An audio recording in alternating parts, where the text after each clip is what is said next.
Baik, ikhwatu fillah, lanjut kita penjelasan selanjutnya bentuk-bentuk nikmat kubur. Nah, udah dijelasin ya bagaimana para syuhada dan kaum mukminin akan mendapatkan nikmat di alam kubur sesuai dengan apa? Iman dan amal solehnya ya. Mengenai apa saja yang bagaimana nikmat mereka nih yang dia atau yang mereka dapatkan di alam kubur. Nah, ini perkara yang gaib sebenarnya ya. Dan seseorang tidak boleh berbicara perkara yang gaib kecuali ada dalil Quran dan As-Sunnah yang sahih ya. Nah, ada dijelaskan dalam dalil-dalil Al-Quran dan hadis-hadis yang sahih. Pertama, diberi tempat tidur yang berasal dari surga. Masya Allah. Jadi memang nikmat ya. Nikmat di alam barzah itu ketika mendapatkan kenikmatan itu lebih daripada kenikmatan dunia. Gitu. Jadi nggak usah ditanya sebenarnya ya, bagaimana nikmat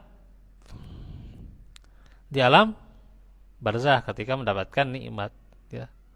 Yang pertama, diberi tempat tidur yang berasal dari surga tuh. Kalau kita kan tempat tidur gimana, Pak? Tempat tidurnya. Ya, tempat tidur misalnya ada yang kadang encok tuh, pegel gitu ya, tidur di situ gitu ya. Atau tidurnya aduh, gimana tuh ya, si kasurnya tidak empuk gitu ya. Sakit punggung gitu ya gitu. Di surga mah nggak akan tuh ya. Bahkan sebelumnya nanti di alam barzah dia tidak akan mengalami tidur yang dirasakan di dunia ya, yang mengalami sakit-sakit gitulah gitu ya, kecuali memang yakni ya dikecualikan kalau orang-orang yang mendapatkan nikmat ya di dunia, tapi ya tidak selamanya nikmat di dunia itu ya, sehingga tentunya dapat harus jadi tafakur ya buat kita bahwasanya kalau nikmat di dunia dengan kasur yang empuk, nah terus kasur itu digunakan buat apa juga gitu ya, bermanfaat atau tidak ya gitu.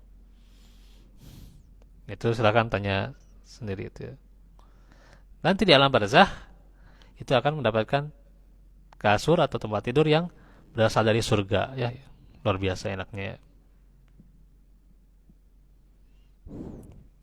Kedua, pakaian yang berasal dari surga ya.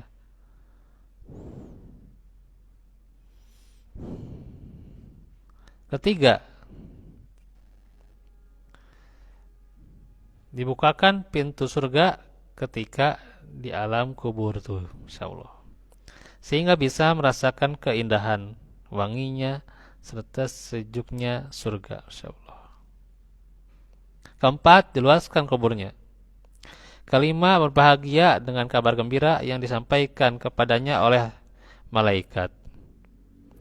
Keenam, ditemani oleh amal solehnya yang berupa sosok yang rupanya bagus, wangi, dan menyejukkan hatinya. Masya Allah. Nah, ini ada dalam hadis Al-Bara bin Azib radhiyallahu anhu. Ini agak panjang ya. Bahwa Nabi sabda, kharajana ma'an Nabi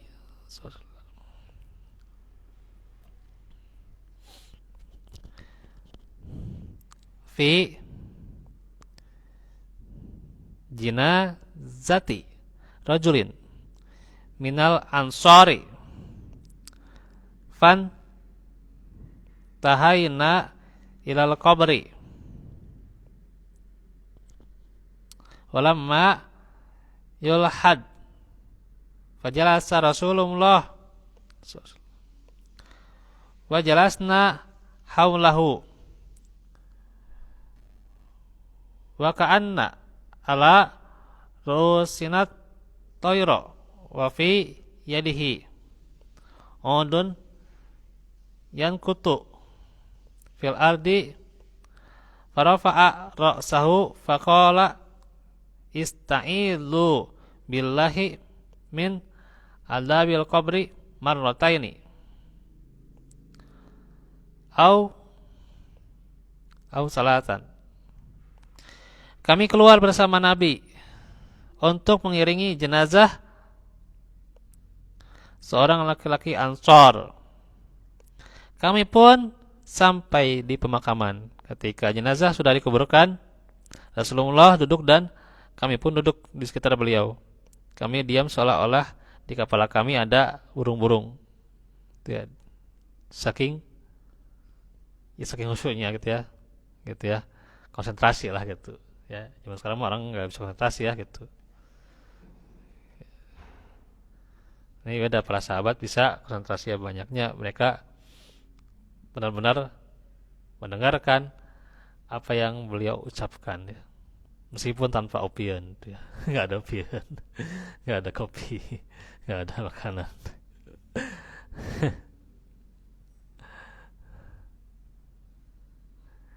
Nah gitu ya, nggak ada makanan, terus nggak ada bari nonton, nggak ada bari main HP gitu ya.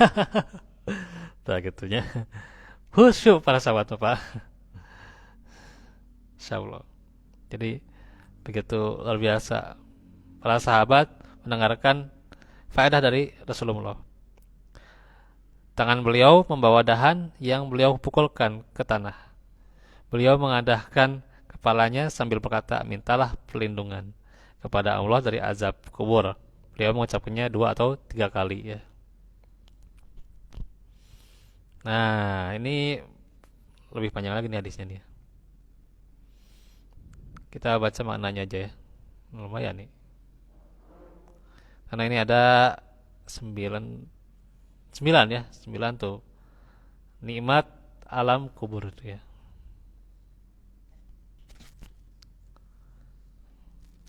Ya, kalau merasakan yang namanya nikmat itu ya. Nih.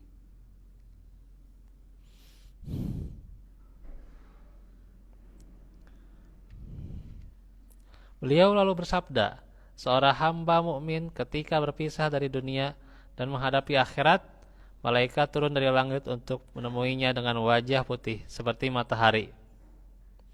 Mereka membawa sebuah kain kafan dari surga dan minyak wangi dari surga. Kemudian malaikat tersebut duduk di sisinya dan berkata, ya, sambil memenuhi pandangan si hamba ya. Kemudian malaikat datang dan duduk di sisi kepalanya sambil, nah ini perkataannya, wahai jiwa yang tenang. Insyaallah.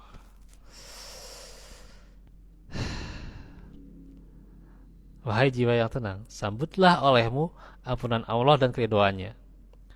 Dilanjutkan, lantas ruh dari mayat tersebut keluar ya. Nah, keluar ruhnya itu sebagaimana tetesan air yang mengalir dari mulut kendi hingga sang malaikat selesai mencabutnya dari badannya.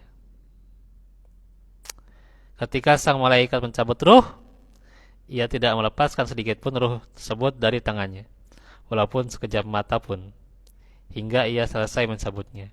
Kemudian ruh dimasukkan ke dalam kain kafan yang tentunya juga berisi minyak wangi itu ya. Dan minyak wangi itu ya, Masya Allah, disemprotkan tuh ya, kalau bahas kita apa, disebarkan lah gitu ya, gitu. Jadi minyak wangi itu disebarkan tuh di kain kafannya itu ya, Masya Allah. Maka si mayit meninggal dunia dengan aroma minyak wangi yang paling harum yang ada di muka bumi. Masya Allah. Ini dah, kalau baca hadis-hadis yang demikian, ini kita terkagum-kagum gitu ya, Insya Allah. Nabi melanjutkan, malaikat tersebut membawa naik ruh itu ke langit, dan tidaklah mereka melewati sekawanan malaikat lain kecuali mereka bertanya-tanya, ruh siapa yang wangi ini? Para malaikat menjawab, ini adalah ruh Fulan bin Fulan. Mereka sebut nama yang terbaik yang digunakan untuk menyebutnya ketika di dunia. Jadi ini berpengaruh ya gitu.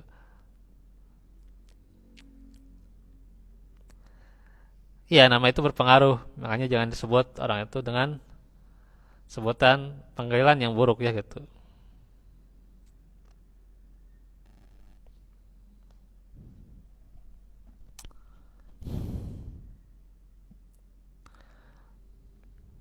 Begitulah terus hingga mereka sampai ke penghujung langit dunia dan mereka meminta untuk dibukakan dan seketika itu dibukakan. Para malaikat terus menyebarkan kabar gembira tentang si ruh tadi kepada penghuni langit. Berikutnya hingga sampai ke langit ke-7 ya, Masya Allah. Kemudian Allah Azza wa Jal memerintahkan, tulislah catatan hambaku ini di Iliyin dan kembalikanlah ia ke bumi.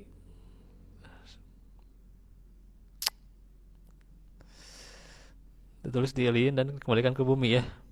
Di sanalah di sanalah aku menciptakan mereka dan di sanalah aku mengembalikan mereka.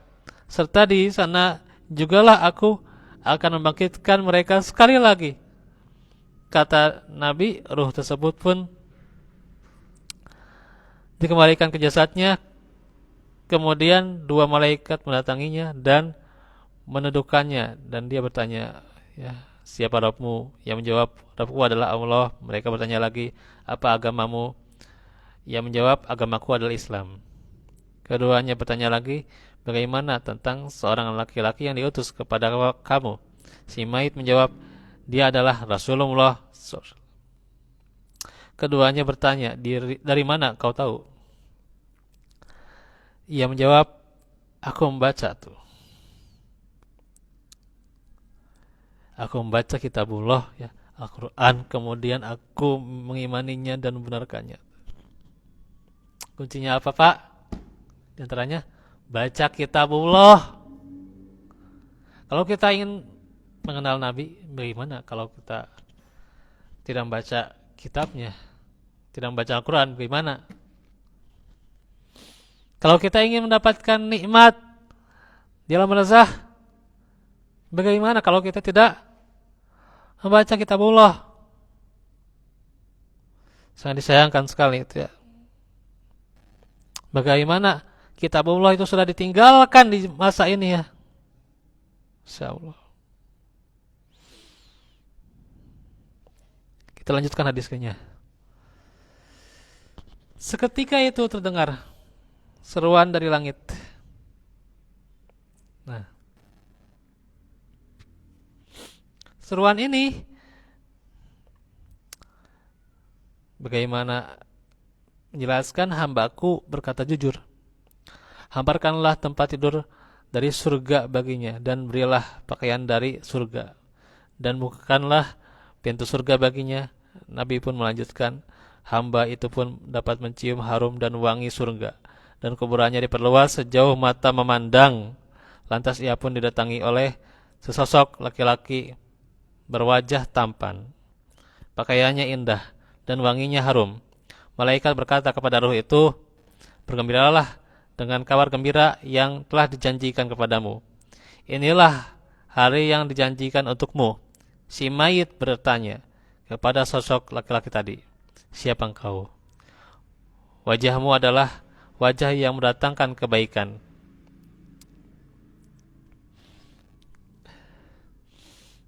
Si laki-laki tampan itu menjawab, aku adalah amalan solihmu. Kemudian ruh tadi itu berkata, ya Rabb, segerakanlah hari kiamat sehingga aku bisa kembali menemui keluargaku dan hartaku. Insyaallah.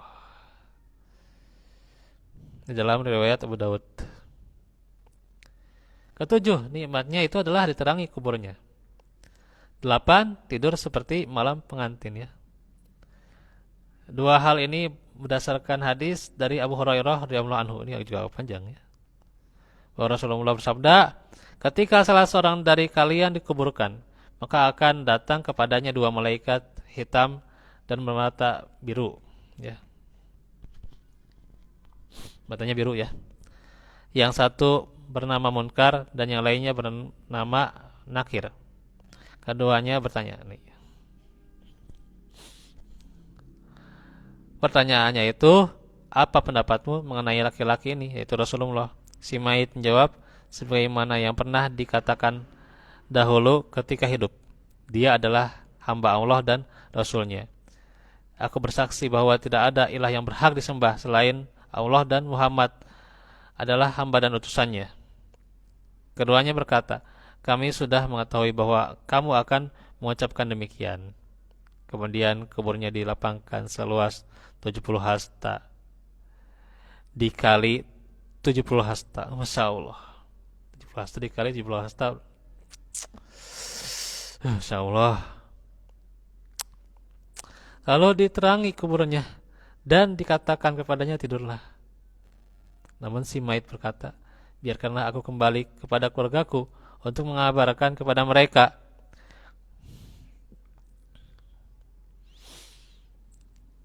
Kedua malaikat berkata, tidurlah seperti tidur di malam pengantin, yang seseorang tidak dibangunkan kecuali orang yang paling ia cintai, hingga Allah membangkitkannya dari tempat tidurnya tersebut. Adapun mayit orang yang munafik akan menjawab pertanyaan dengan berkata, aku pernah mendengar orang-orang mengatakan itu, sesuatu itu ya, lalu aku hanya sekedar ikut-ikutan saja ya. Ikut-ikutan mengatakannya. Aku tidak tahu, ya la adri. Kedua malaikat itu berkata, kami sudah tahu bahwa engkau mengatakan demikian. Lalu dikatakan kepada bumi, himpitlah dia ya, himpitlah dia. Lantas bumi pun menghimpitnya hingga tulang belulangnya hancur lebur. Ya. Tuh. Pada saat itu orang munafik. Lantas bumi pun menghimpitnya hingga tulang belulangnya hancur dan dia terus diazab di dalamnya hingga Allah membangkitkannya dari tempat tidurnya. Hadis riwayat At-Tirmizi. Kemudian Al-Mubarakfuri rahimahullah menjelaskan, wa innama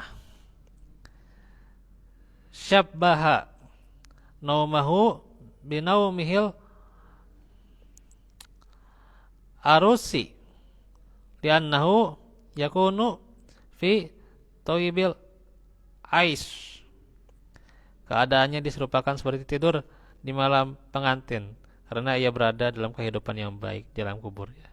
Jadi enak tidurnya gitu ya, gitu. Sebentar gitu ya, gitu rasanya nanti itu.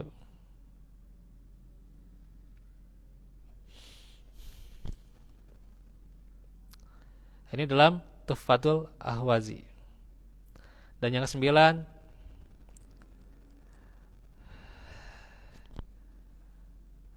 dalam keadaan bergembira dan diberi rezeki oleh Allah. Allah Ta'ala firman, wala tahsabannal ladzina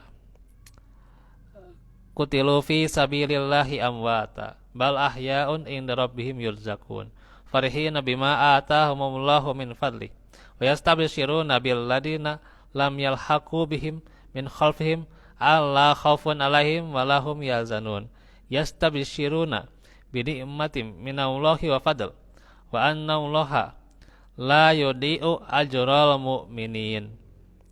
Dan janganlah sekali-kali kamu mengira bahwa orang-orang yang gugur di jalan Allah itu mati. Sebenarnya mereka itu hidup di sisi Tuhannya mendapat rezeki itu. Ya, tuh. Jadi mereka hidup di sisi Allah mendapatkan rezeki terus ya.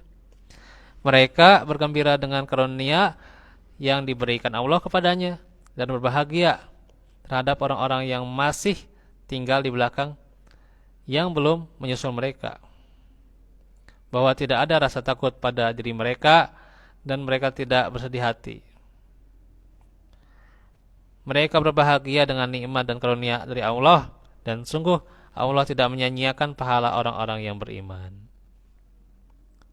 Itu Ali Imran ayat 169 sampai 171. Bisa di murojaah ya. Al-Hasan Al-Basri rahimahullah berkata, para syuhada itu hidup di sisi Allah. Mereka dihadapkan kepada surga sehingga mereka pun merasakan kesenangan dan kebahagiaan. Nah, itu dalam dalam Ma'alim At-Tanzil. Insyaallah ya. Nah, ini tentunya insyaallah nih nikmat-nikmat yang bisa dirasakan ya oleh para penghuni alam kubur kalau dia merasakan nikmat ya. Ya semoga ya kita juga termasuk dalamnya ya.